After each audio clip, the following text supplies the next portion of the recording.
Hi! So this video is a little demonstration of the firmware that I have written for the device you see in front of you, which is Boldport Club's kit number 7, which is known as Touchy. This is a kit that is based on an EFM8 series microcontroller.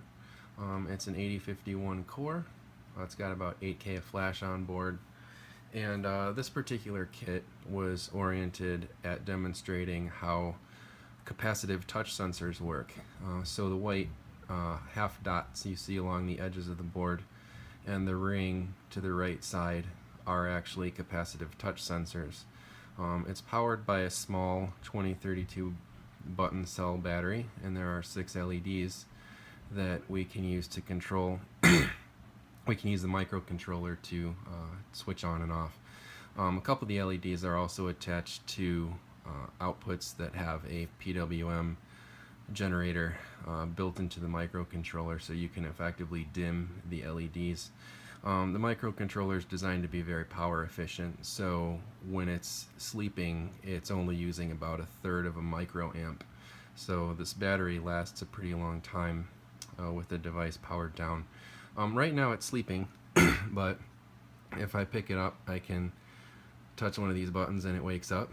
And so the firmware that I've written is just basically something to allow you to fidget with the device using the buttons and the little wheel slider, circle slider on the end.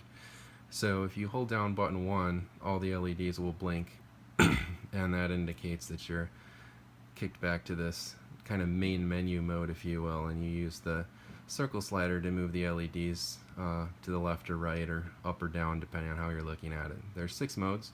The first mode is a simple touch on, touch off, so if we hit button 1 again, then you can see the LEDs do whatever I do. If I press the sensor, it's on. If I let go, it's off. That's all that mode does. The slider doesn't do anything in this mode. In the second mode,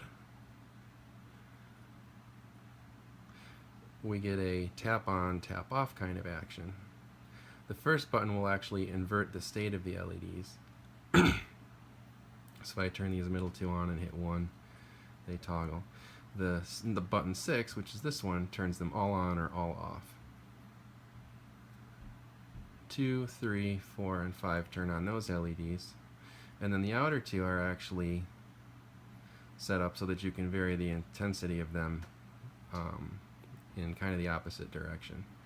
So the slider allows you to do that. And again, tapping this inverts the states. So back to the menu. Mode 3 gives us the ability to tap on, tap off again. But this time, the wheel allows us to slide the LEDs up, down, left, or right, again, depending on which way you're looking at it. So it's kind of a fun thing to play with. And you still get that tap on, tap off if you like that. The fourth mode is actually a kind of a chaser mode. The LEDs will walk off either to the left or to the right, and tapping one of these turns on the corresponding LED, but then it immediately scrolls off. You can use the circle slider as a speed control, and if you crank it far enough, then they'll actually go the other direction. So you can see now they're scrolling down in the video. Mode 5 is just a randomizer kind of thing. So hit any button, you just get a random set of LEDs. They change on press and release.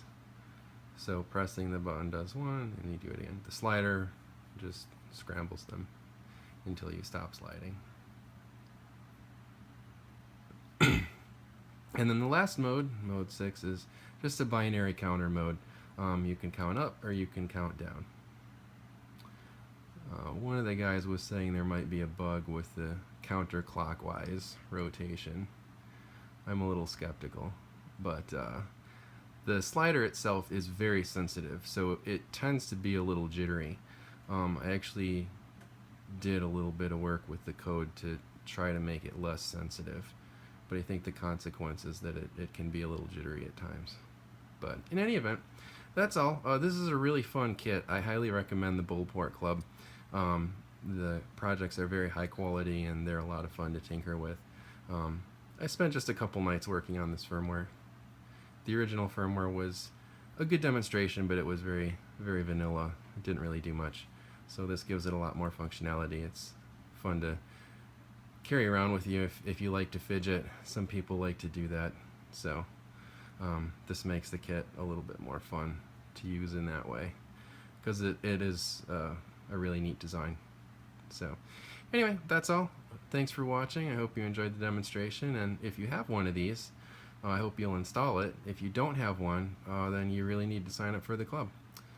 It's a great deal. You get a different kit each month. They're totally unique. The designs are very custom. They're not green and square. They're not like anything that you're going to see in a lot of the other kits that are out there. So, thanks for watching.